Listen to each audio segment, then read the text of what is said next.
The New York Knicks went into the postseason already dealing with their fair share of injuries, but things have only gotten progressively worse for them throughout the playoffs, frequently having to deal with being without OG Anunoby and Mitchell Robinson.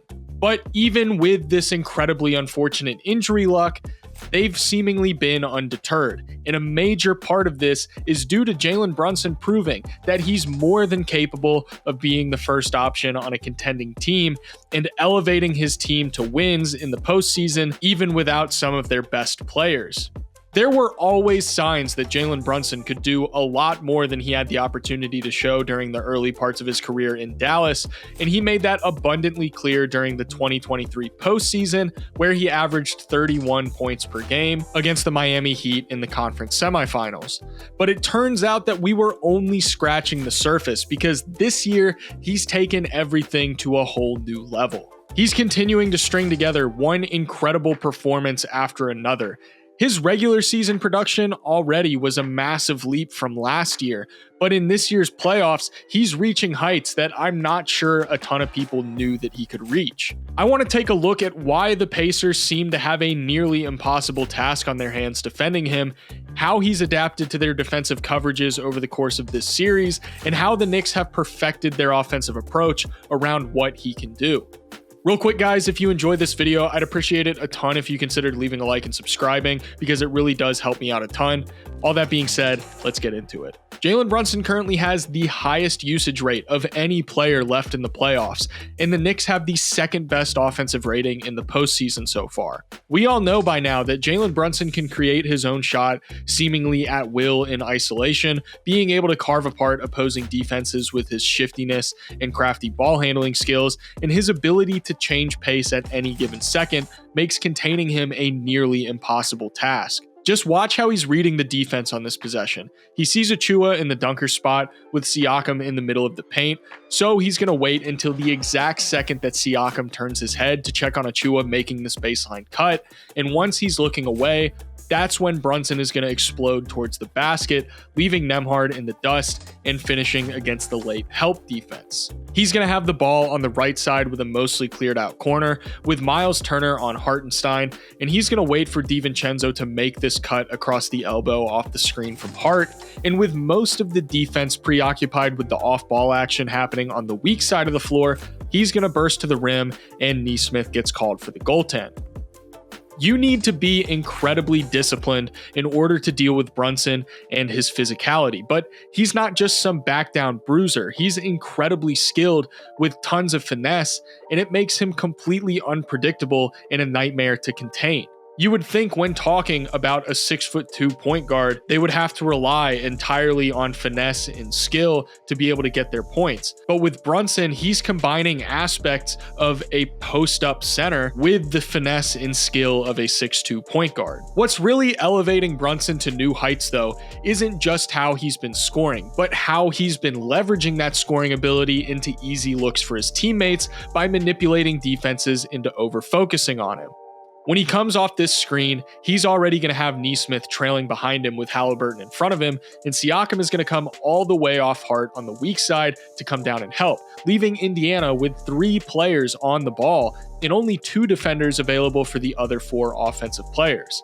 All Brunson has to do is stop, pivot, and hit McBride for the easy spot-up 3. When he rejects this screen by 𝙖𝙗𝙗𝙪, Nembhard gets put in a blender, forcing both 𝙖𝙗𝙗 and Haliburton to step up on him. But this leaves a wide open Donte DiVincenzo 1 pass away, and he's going to get an easy corner 3. He's going to do a lot of his scoring when being defended in single coverage, and I think the Pacers have slowly begun to realize that you can't really defend Brunson one-on-one. So they've decided to start throwing significantly more double teams, hedges, and traps at him. And these traps can be effective when trying to stop guys that aren't competent passers, but that's not the case for Brunson. The Pacers send the double, and a lot of times when teams double, they want the pass to go to the man up top 1 pass away, because that usually gives their defense the most time possible to restructure, but Hart is going to cut right behind Tyrese Haliburton, and Brunson is going to feed him. And it forces Myles Turner to step up, leaving Achiuwa completely alone on the cut to the basket, and he gets the finish. They're going to trap him way high up, trying to force the backcourt violation, but he gets it to Hartenstein, leaving the Knicks in a 4-on-3 in the half court. And all Hartenstein has to do is take one dribble, get 𝙖𝙗𝙤𝙪 committed to the drive, and then sling it to DiVincenzo in the corner for the wide open 3. Again here, the Pacers high trap off the ball screen by Hart, but 𝙬𝙬burton actually does a decent job recovering onto him. But notice how 𝙖𝙗𝙤𝙪 pulled off the wing to contain the drive.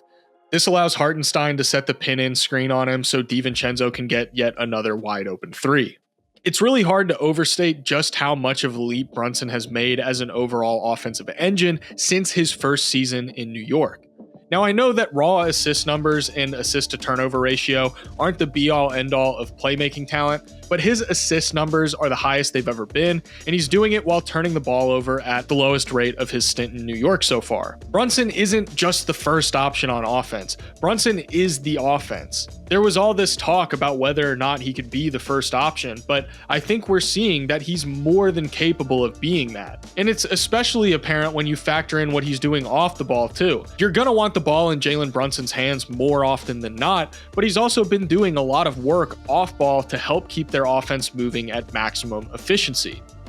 Using him as a screener can create confusion for the Pacers defensively, screening for McBride at the elbow, and 𝙬𝙬burton doesn't communicate the switch, so McBride is left undefended on his way to the basket for the easy finish.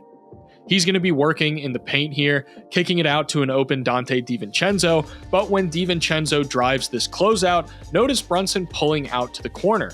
This pulls TJ McConnell away from the action, and it allows McBride an easy cut into the paint to get the pass from DiVincenzo, nabbing him an easy floater. With the Pacers defending Brunson in drop coverage here, Hart is going to pass it to Hartenstein. In the second TJ McConnell turns his head and Siakam steps up a little bit, Brunson's going to take off into all this open space and get to the rim for the finish. He's on the weak side corner here, and he's going to cut along the baseline, bringing Nembhard with him. But Nembhard is going to stop in front of Hartenstein and try to shut down anything at the basket, so he just kicks it to Brunson in the corner, forcing 𝙬𝙬burton to rotate off of DiVincenzo, leaving him wide open one pass away for the shot. While his scoring is what unlocks everything else for him in the first place, it's far from the only thing that Jalen Brunson can do, and I think it's a disservice to how good he is as an overall offensive option to just talk about his scoring.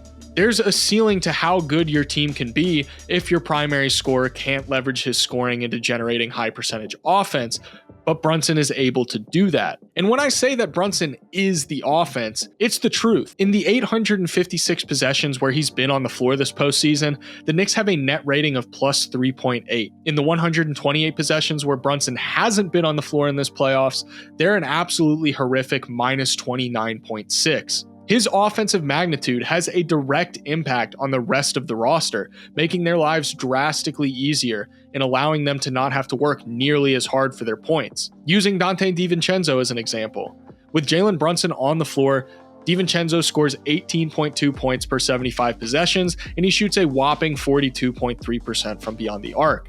When DiVincenzo is on the floor without Brunson, that drops to 16.3 points per 75 possessions on only 27.3% from beyond the arc. That's a massive difference.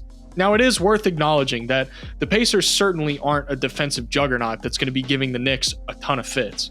But with the aggressive coverages that they've employed against Jalen Brunson specifically, the fact that he's been able to elevate New York's offense to these heights and be seemingly unaffected by it means they should feel pretty good about their outlook if they end up moving on to the conference finals. If you enjoyed this video and you want to see more like this, please be sure to subscribe and leave a like. That's the easiest way to support me and help me continue making content, and it really does help me out a ton. Thank you guys so much for watching, and I'll see you in the next one.